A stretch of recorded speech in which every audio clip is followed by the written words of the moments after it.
So Ghostbusters 2 isn't a great film,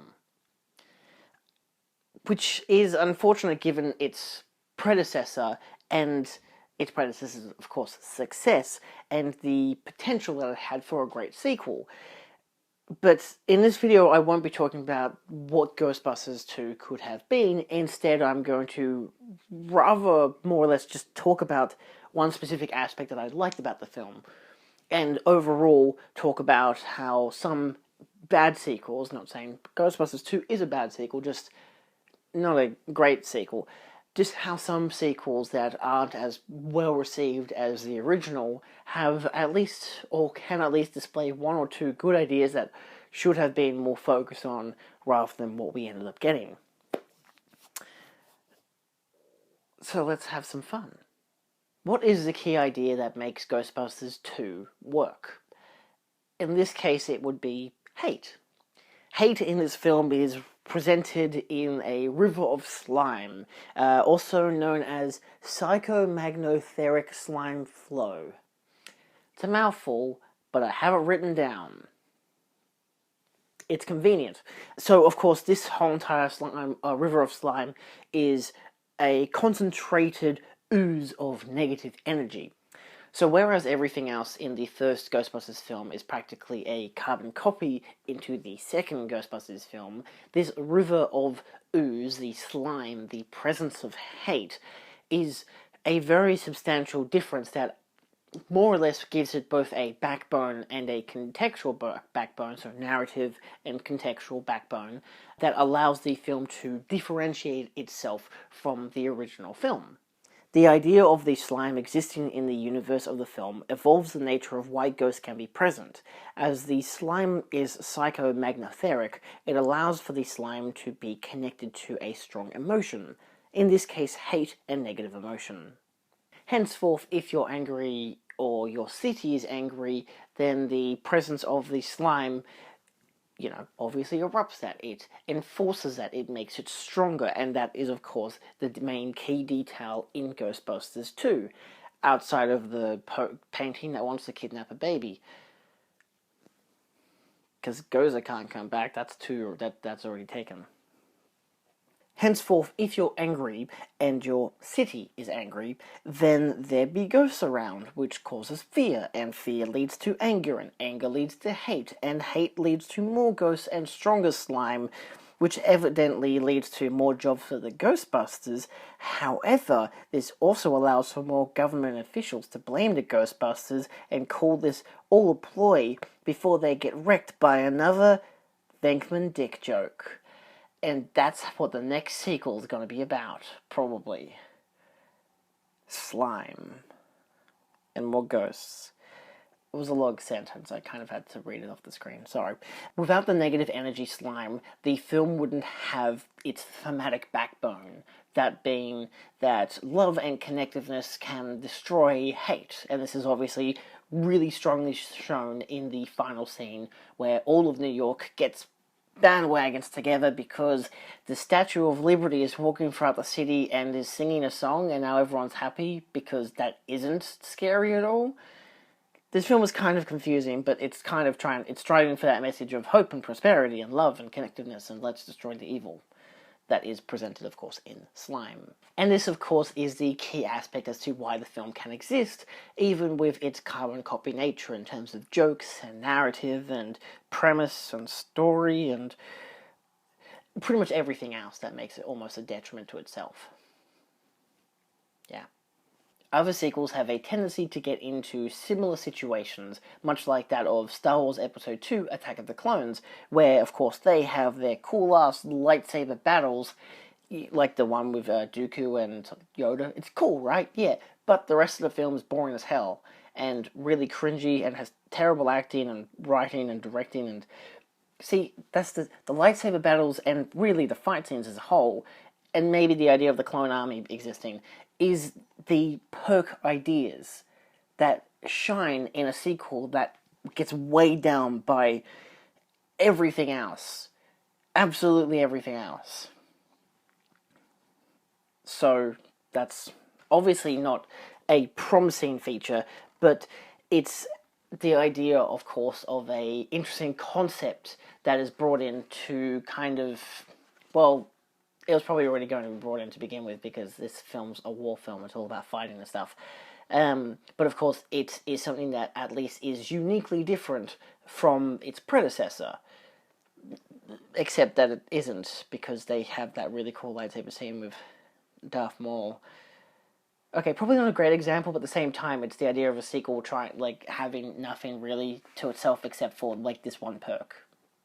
So it's less how it's different to the original, more that it can have a different perk that could still be the same thing, that could be executed better, like how in Ghostbusters 2 the visual effects for the ghosts are actually better than the visual effects in the first film, specifically Slimer, for example.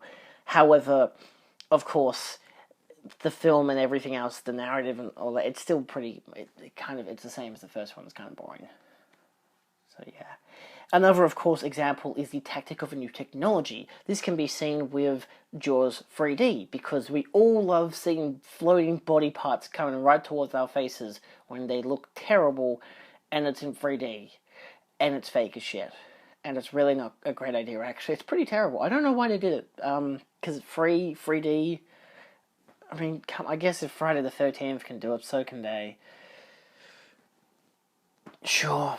Alternatively, A Nightmare on Elm Street 2 also has this kind of fanfare. So, this, of course, Freddy's Revenge. Though it has a cult following for being one of the best sequels, it is arguably one of the worst sequels, because of mostly what they do with, of course, the antagonist of Freddy Krueger and how they bring him into the real world, and it's kind of dumb. The horror doesn't exactly work, but their use of kind of more surrealism and artistry, mostly from the practical effects and the gore effects, and like Freddy literally coming out of the main character, ripping through his chest and everything. It's really cool, but the film itself still lacks, because we don't really care much for the main characters and stuff, and it just becomes, like, I know it's a slasher film, but at least you cared much more for the characters in the original, and so the directing was better as well, same as the narrative, but thematically the film also tackles some really interesting concepts, as the film explores the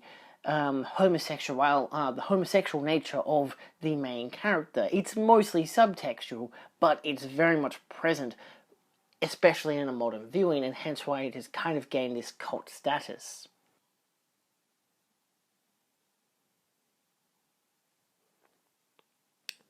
Personally, I like to see new things explored in sequels, as we all pretty much do. But at the same time, we always want that same experience from the first film, even if we're saying, no, we don't want the exact same thing as the first film, but we want the experience. Can you give us that experience again? Which, of course, is the detriment of a sequel, because sometimes you can't always replicate that experience, or even heighten it. Bad sequels may be bad for their execution, their story, their acting, or for even their reason to exist. Mostly money, of course, because that's what studios want. However, when bad sequels that are more or less just a lacking version of the original, in this case Ghostbusters 2, or they don't have the energy or the narrative that wow factor that the first one had, much like Frozen 2, these films can still have one remaining aspect, or a few remaining aspects, that actually really kind of give it reason to exist. Of course, Ghostbusters 2 with its River of Slime, and how that narratively and contextually brings the film together.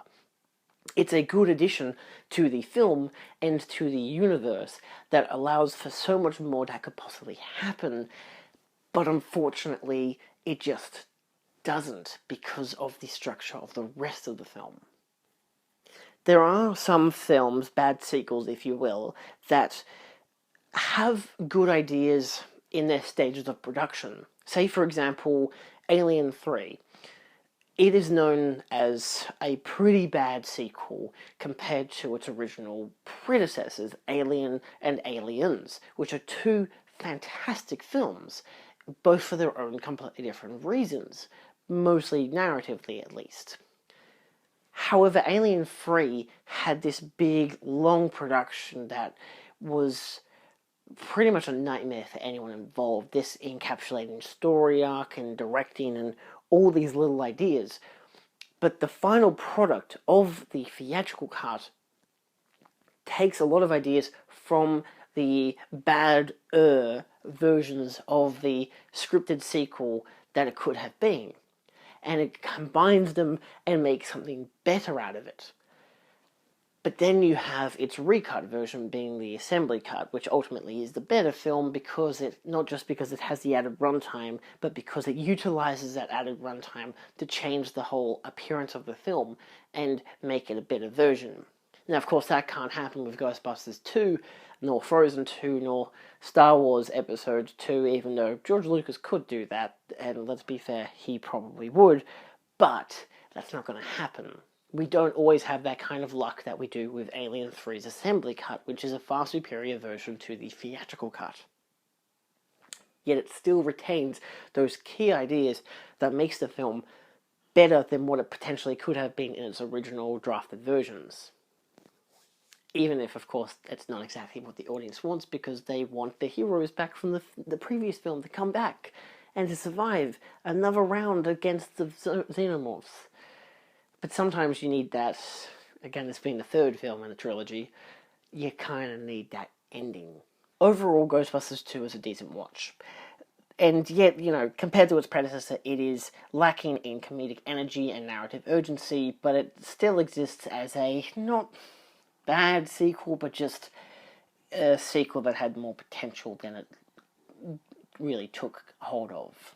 Its introduction of the Psycho what? Psychomagnetheric. Big word. Psychomagnetheric slime flow gives it the edge and allows it to present the thematic underline that gives the film a utilized purpose.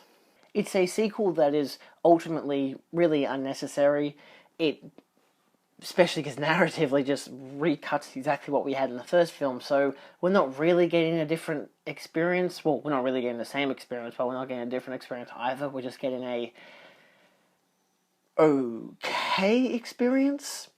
Nevertheless, fans have probably, obviously, definitely, with Ghostbusters 2, accept this version over, well, the 2016 reboot any day of the month, or any day of the week, or any hour, or any minute of any day, depending on which fan you are. But of course, then you have something like the Afterlife, which is still yet to come out, but that has its own potential for changing the idea and sticking with it, and in this case it just looks like location, but at the same time, that's all we've gotten so far from the first trailer. It's at least introducing something different. Oh yeah, and kids and Paul Rudd, so okay, it has multiple different ideas, so this could be a decent sequel that's definitely very much different to the original and the second film and the reboot. So, at least that's a step in the right direction. Nevertheless, some films just don't need sequels, and even if they do get a sequel, you'd of course want it to explore something new and something different. And of course, Ghostbusters 2 has that, which is its main redeeming aspect, of course, being the psychomagnetheric slime flow. Hey, I actually got it that time. But then you have something, of course, much like Blade Runner 2049, where it's kind of the same, but they're vastly different, but also it's just extraordinary, and it's like, that's what you want in a sequel. That is what you want in a sequel. And that's the moral of today's story, kids. We all want another Blade Runner 2049. That's it. Hope you enjoyed. Feel free to like, share, and subscribe for more. Hopefully next time I'll become better at reading off a script, but well, that remains to be seen. See you next time. And, gotta catch those ghosts. I can't remember what the catchphrase is. That makes me depressed. I love these films. I ain't afraid of no ghost. Oh, I got it. I remembered it. I saw these films 2 weeks ago. How did I forget? Oh, I disappoint myself.